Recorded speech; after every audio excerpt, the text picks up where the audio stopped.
Good evening, everyone. My name is Ian Brown. I'm a junior here at Hillsdale College. I'm from Omaha, Nebraska, and I'm a history major and Spanish minor here. Thank you. Either way, it's my honor this evening to introduce Mr. Fergus M. Bordewich. He is actually a journalist and a historian. He earns degrees from the City College of New York and Columbia University. He has served as chairman of the awards committee for the Frederick Douglass Book Prize, given by the Gilder Lehrman Center for the Study of Slavery, Resistance, and Abolition at Yale University. He has written for numerous publications, including the New York Times, the Wall Street Journal, Smithsonian, American Heritage, Harper's, and Reader's Digest. He is the author of several books, including Washington, The Making of the American Capitol, America's Great Debate, Henry Clay, Stephen A. Douglas, and the Compromise That Preserved the Union, and The First Congress, How James Madison, George Washington, and a group of extraordinary men invented the government. It's my pleasure to introduce Mr. Fergus Bordewich.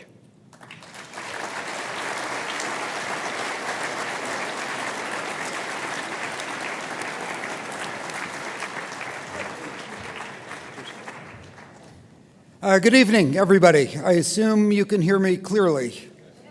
Good. First, let me say it's a great pleasure to be here. I've known about this institution for many years, and I was thrilled to be invited to come here and speak to you, and also to finally get a look at this part of Michigan, because in fact, without having been here, I wrote a bit about it in an earlier book. That was a history of the Underground Railroad, which, as some of you perhaps know, was fairly thick on the ground in this area. And I also want to thank Doug Jeffrey and President Larry Arnn for extending the invitation. And I think some of the things you're going to hear me say about scandals in the founding era may surprise you, or not. But before I delve into the real subject of this lecture, I want to set the scene for you, because the United States in the 1790s was very different from the country we know today. It was small, frail, it was underpopulated, and it was a far cry from the muscular superpower that we all take for granted. Settlement extended only from the Atlantic coast to the wilderness of Tennessee, Kentucky, and Ohio. Philadelphia, the largest city, had a population of just 45,000 people, which is almost precisely the size of Hillsdale County today. New York, the nation's capital for the first years of the decade, had only a population of 30,000. And that city, where much of what I'll be talking about took place, extended only a few blocks north of Wall Street. Most of Manhattan Island, try to picture this, was a bucolic countryside of farms, orchards, craggy hills, and dirt roads. And the site of our present capital, Washington, D.C., which will figure prominently in my talk, was rolling farmland occupied by a few plantations that depended on slave labor. With native industry in its infancy, Americans imported from Europe everything from shoe buckles and spurs and paint and fishing hooks, buttons, toothbrushes, and not to mention luxury items. It took 3 days to travel the 100 miles from Philadelphia to the future site of Washington on roads that were so afflicted with stumps and ruts that it was customary for drivers to call to their passengers to act as ballast by first leaning from one side and then to the other to keep the coach from overturning. And a crazy quilt of state jurisdictions maddeningly complicated travel. For instance, when Thomas Jefferson journeyed from Richmond to New York in 1790 to take up his duties as Secretary of State, he had to juggle 4 different state currencies. Those of Virginia, Maryland, Pennsylvania, and New York, all at discounts, to pay his expenses along the way. because of stringent property qualifications, which varied from state to state. Only a very small percentage of the country's 4 million inhabitants had any role in political life.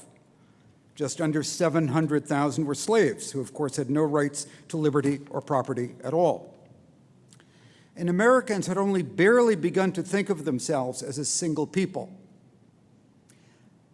Our present Confederacy is not very unlike the monster of Nebuchadnezzar, which was composed of brass, clay, and iron. It's neither completely national, federal, nor sovereign, complained William Tudor, who was a friend of Vice President John Adams. Southerners distrusted New Englanders. New Englanders distrusted just about everyone. Southerners distrusted Pennsylvanians. One Pennsylvania representative remarked that he had less feeling for anything going on in New York than for the transactions in Grand Cairo. The New Yorkers and I are on an equal footing, mutual civility without a grain of good liking between us. So think of this when you imagine the early republic as kind of a hug fest with everybody getting along wonderfully together. Men such as James Madison, George Washington, Alexander Hamilton, among the many of the less renowned founders, had great hope for the new system of government, what Patrick Henry called this crazy machine. Patrick Henry, by the way, hated the new government. He hated the Constitution, but reconciled himself to it grudgingly. But this new system of government that had been crafted by the Constitutional Convention, but they also worried that it simply might not work and that it could come crashing down at any time. A great deal remained unresolved. Would the checks and balances really work? Who had the authority to interpret the Constitution? Would the northern states help defend the southern against a slave uprising? Would the South come to the aid of the North in the event of a foreign invasion? James Madison nervously remarked in 1789, "We are in a wilderness without a single footstep to guide us." So it's against this backdrop that the stories I'm going to tell you unfolded. So try to imagine this. The President of the United States simultaneously holds the nation's highest executive office and the chairmanship of a private corporation that's engaged in raising investment for a massive development project that would increase the value of his own property many times over. Now, I'm talking, of course, about George Washington. Into the early months of his presidency, he continued to lead the Potomac Company, which had been organized for the commercial development of the Potomac River, with a view to making it into the country's main thoroughfare into the West Country, to the interior of North America.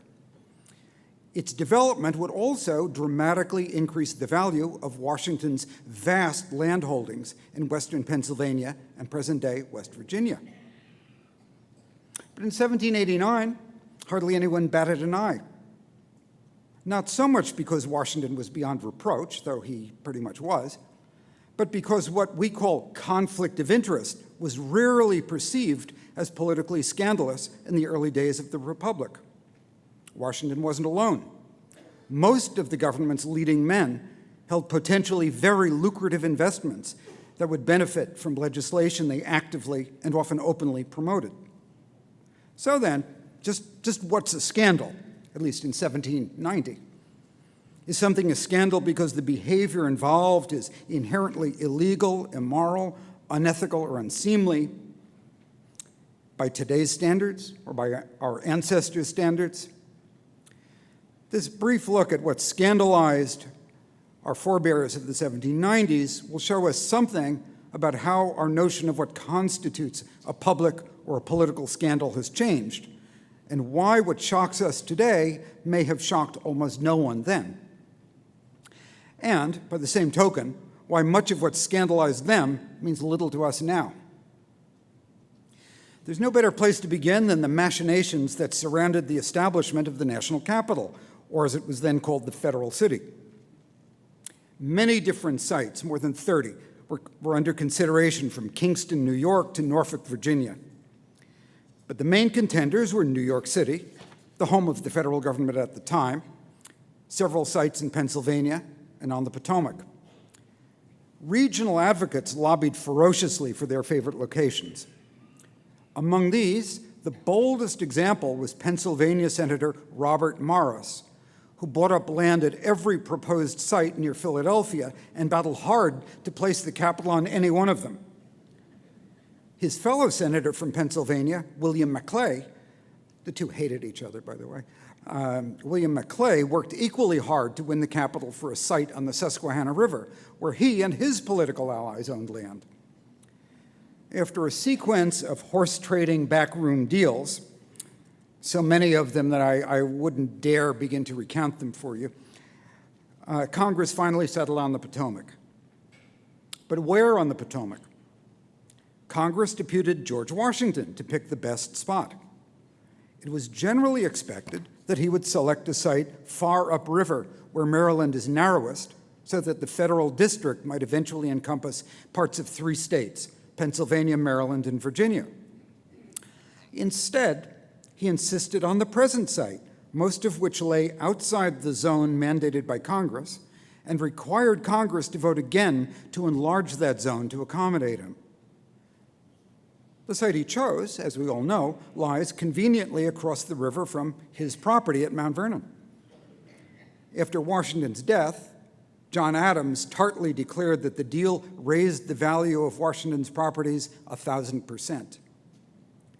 The president also raised the rents on his lands in the area as soon as Congress approved the site. He then named 3 of his friends, all principals of the Potomac Company, as commissioners to manage the development of the capital. Now, in today's terms, Washington's actions obviously represented a gross conflict of interest, but no one even suggested censuring him. Nothing he did was illegal at the time, nor did any congressional committees exist to investigate it, even if it had been. In this, Washington was very much a man of his times. By the same token, at least dozens of members of Congress were simultaneously speculating in the radically discounted scrip that Revolutionary War veterans had been issued in lieu of pay, knowing that it would dramatically spike in value when Alexander Hamilton's financial plan for redeeming the national and state debts went into effect. Deals of this sort made many of them rich. In short, commercial self-interest among public officials was pretty much taken for granted. But then we come to the creation of the federal city itself, and there's quite a different story to be told. The national government appropriated no money to build the Capitol, the president's mansion, or anything else. Instead, a fast-talking young financier named Samuel Blodgett, who had served as an aide to Washington during the war, convinced the president and the commissioners that he could raise all the money that was needed. He offered to put together a $500,000 loan from private investors, promising to deliver the money to the commissioners in regular installments. The commissioners would in return, pledge city lots as security. Blodgett assured them that massive investment would drive up the value of the lots by 40%. Essentially, Blodgett played Washington, Jefferson, and the commissioners like a pitchman hustling a crowd of hayseeds at a country fair. Meanwhile, New York's embryonic and unregulated financial market was in the throes of what contemporaries called bankomania, a hurricane of speculation in government bonds that prompted the overnight establishment of flimsily financed and unstable banks. This bubble, Alexander Hamilton later reported, was in fact artificial and violent, such as no discrete calculation of probabilities could have supposed.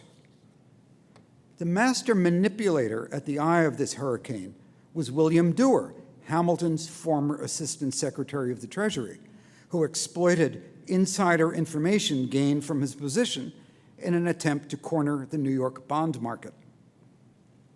Cornered by creditors, he was reduced to borrowing not just from banks and fellow financiers, but from shopkeepers, widows, and even one of the city's better-known madams.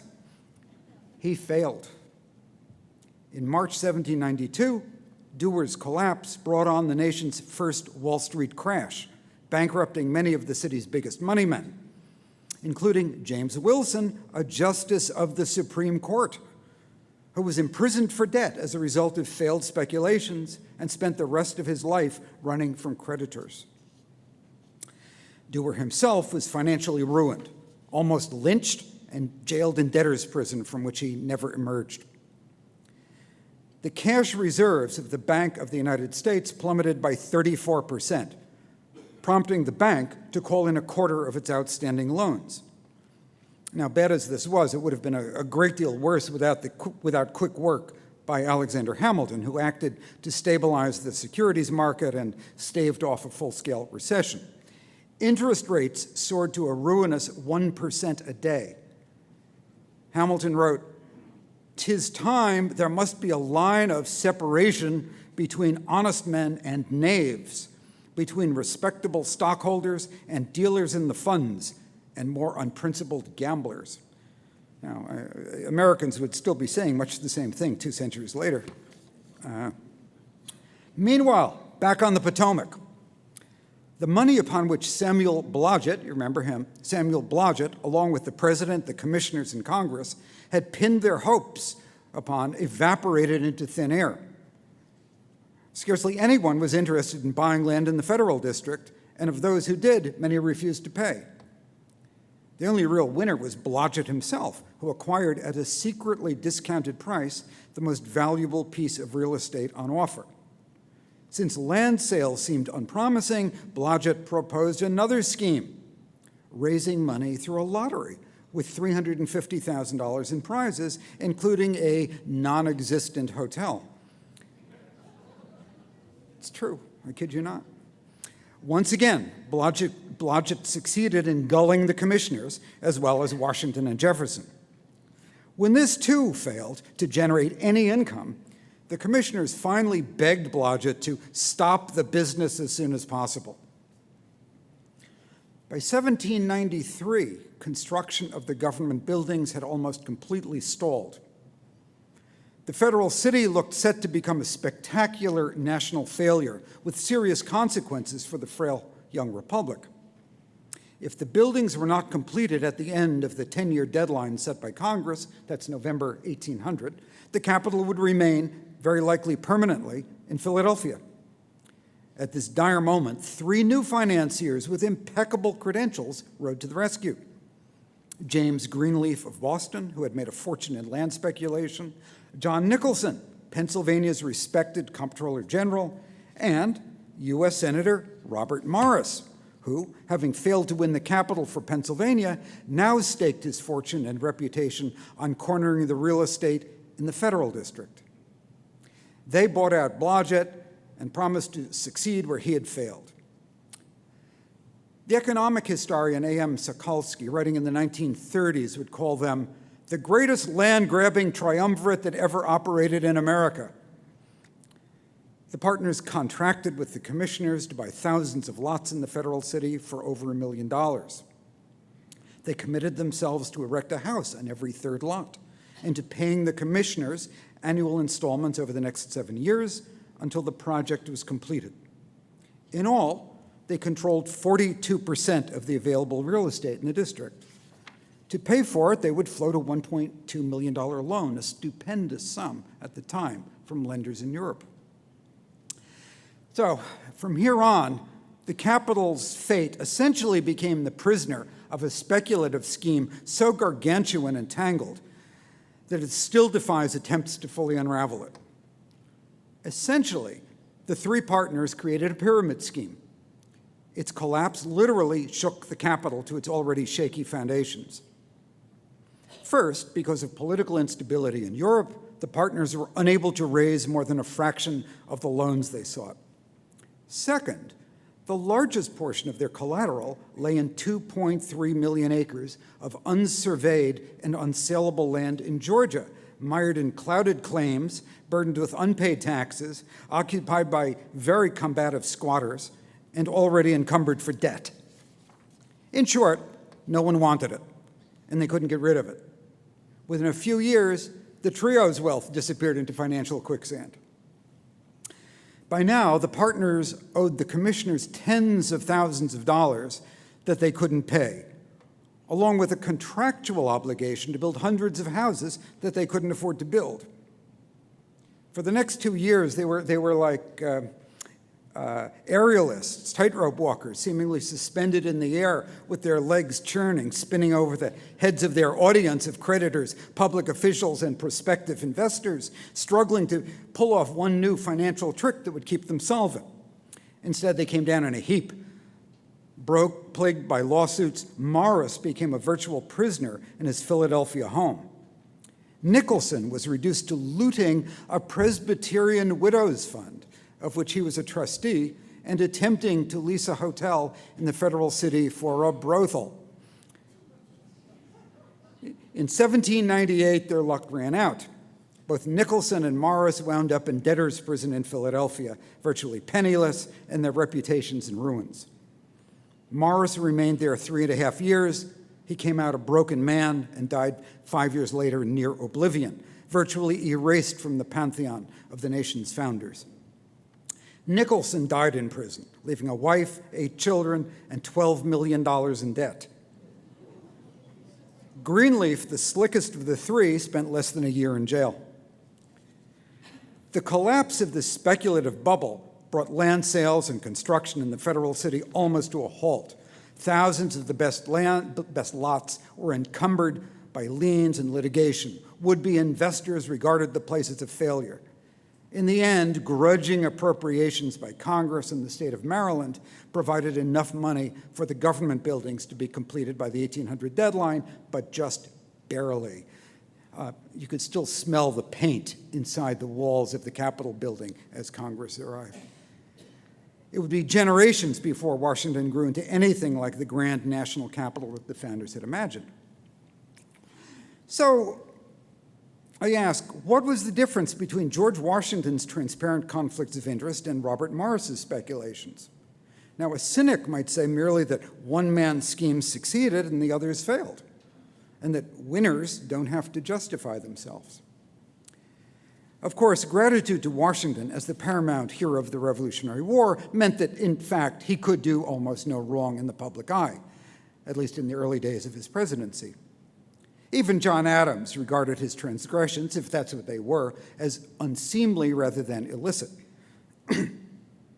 Even Morris and Nicholson, like Dewar before them, were not prosecuted for fraud or insider trading. They were jailed for indebtedness. Now, honor is a word rarely heard in public life in our own day, but it was a quality that men of the 18th century rated among the most sterling and essential of human virtues.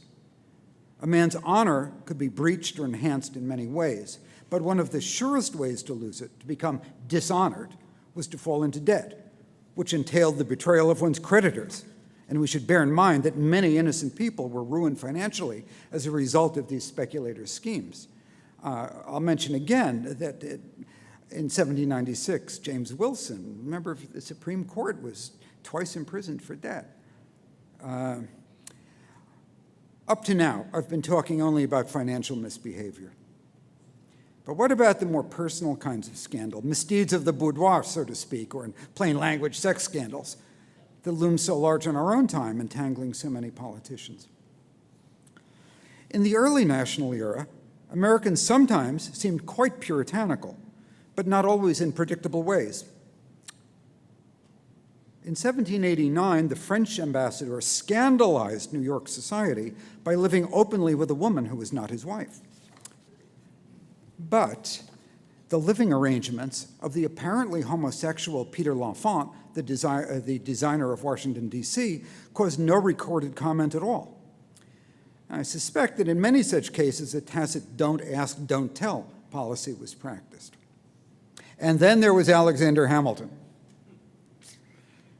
In 1791, 23-year-old Maria Reynolds approached Treasury Secretary Hamilton, then 34 years old and married, and asked him for help and money, saying that her husband, James Reynolds, a minor government official and speculator, had abandoned her and that she was in desperate straits.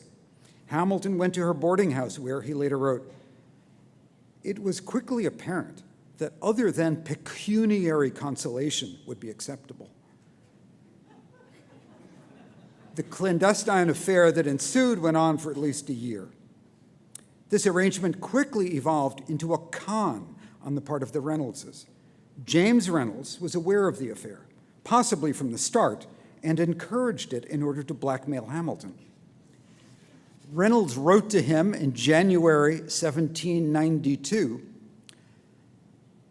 "I have not the least objection to your calling, as a friend to both of us. I rely on your befriending me if there should be anything to offer that would be to my advantage." In all, Reynolds extorted at least $1,300 from Hamilton. Later in 1792, Reynolds was jailed on fraud charges stemming from an attempt to misuse funds intended for Revolutionary War veterans. He then used knowledge of his wife's affair in an effort to extricate himself from prison. He revealed the affair to Senator James Monroe and others in Congress, who accused Hamilton of corruption, believing that he must have paid off Reynolds with money from the Treasury. This was not, in fact, the case. Hamilton had paid the blackmail with his own money.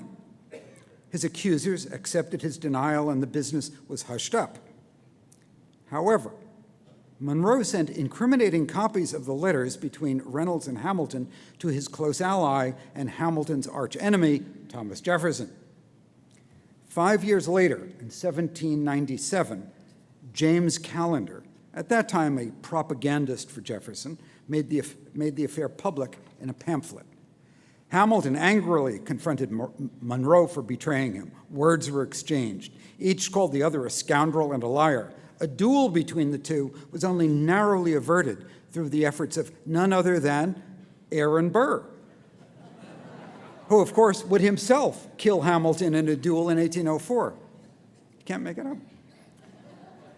By this time, the Reynolds affair was public knowledge, a major embarrassment to Hamilton and one of several factors that denied him any further role in public office. He published a 95-page pamphlet in his defense, in which he admitted to the affair in great detail, apologized for it, and once again denied that he had done anything corrupt in his role as Treasury Secretary. Although Hamilton remained high in the esteem of George Washington, his reputation was permanently tarnished. Less, however, for his sexual improprieties than for succumbing to bribery and for his concealment of it, which fed into a wide perception among Jeffersonian Democrats and some of his fellow Federalists that Hamilton was a man who just couldn't be trusted. The propagandist James Callender was also a pivotal figure in what today is doubtless the most famous scandal of the era. After 2 centuries of denial by Thomas Jefferson's white descendants, virtually all historians now accept that he kept an enslaved Negro concubine with whom he had sexual relations for decades and produced several children. Salacious allusions to Dusky Sally were part and parcel of what might be termed America's first golden age of scandalmongering. They were a coda to the fiercely contested election of 1800, which was one of the dirtiest in American history right up to our own time. And I think a case could be made that it was by far the dirtiest, frankly. That election represented the first handover of power from one hostile political party to another, from Federalists to Democratic Republicans, an unprecedented experience that encouraged candidates to demonize the opposition as satanic threats rather than to regard them as worthy and principled competitors. Sound familiar? If you think that today's press, by the way, is too partisan, you should read the newspapers of the 1800s, the Aurora, for example, when there was no such thing as fair and balanced coverage of anything. Jefferson's Republicans, Democrat Republicans formerly, accused Federalist Adams of insanity, senility, plotting to establish a monarchy, hatred of the people, collusion with Britain against American interests, and of having a hideous hermaphroditical character. Take that. The Federalists accused Jefferson of having cheated his law clients, showing cowardice in the face of the enemy during the Revolution, atheism, and being head of the French party in America. One partisan journalist predicted that if Jefferson were to be elected, licentiousness and immorality would meet with the most public approbation. Every restraint would soon be thrown off, and men would soon bring themselves to be infamous debauchees, assassins, cheats, thieves, liars, hateful and hating one another, a curse upon the earth. 1800, right? So, the accusation against Jefferson of miscegenation was thus but one scurrilous charge among many. There had been rumors for some time that Jefferson was carrying on a liaison with an enslaved woman. Then, in 1802, the hints became explicit when the pamphleteer, James Callender, now a renegade former supporter of Jefferson, wrote in the Richmond Recorder, "It is well known that the man whom it delighteth the people to honor keeps, and for many years past has kept, as his concubine, one of his own slaves. Her name is Sally." That's boldface, all caps. Callender asserted that had this come out during the presidential campaign, the establishment of this single fact would have rendered his election impossible. Callender clearly was implying that this fact was sufficiently scandalous, in rather the terms in which we use that word, to prevent Jefferson from having been elected. But in short, party loyalties then, too, defined the fault lines of outrage, much as Richard Goodwin this afternoon suggested they do today. The outcome, had this fact been, had Callender written his article before the election, the outcome is unknowable today. But it's clear that in the early republic, many, perhaps most Americans, were on the whole fairly tolerant of the vagaries of human nature. Public men generally were seen as fallible, whether in the pursuit of either speculative riches or of dusky maidens in relationships that transgressed the nominal boundaries of polite society. As Annette Gordon-Reed has pointed out in her masterful examination of the Hemings-Jefferson relationship, their liaison was apparently not all that unusual for the time and place. Scandal, as the rest of this conference will make clear, has a history of its own. It evolves and it changes. Today, there's nothing scandalous about indebtedness.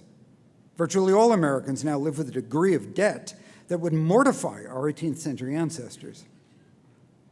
And while personal bankruptcy may be embarrassing, it rarely causes a major scandal.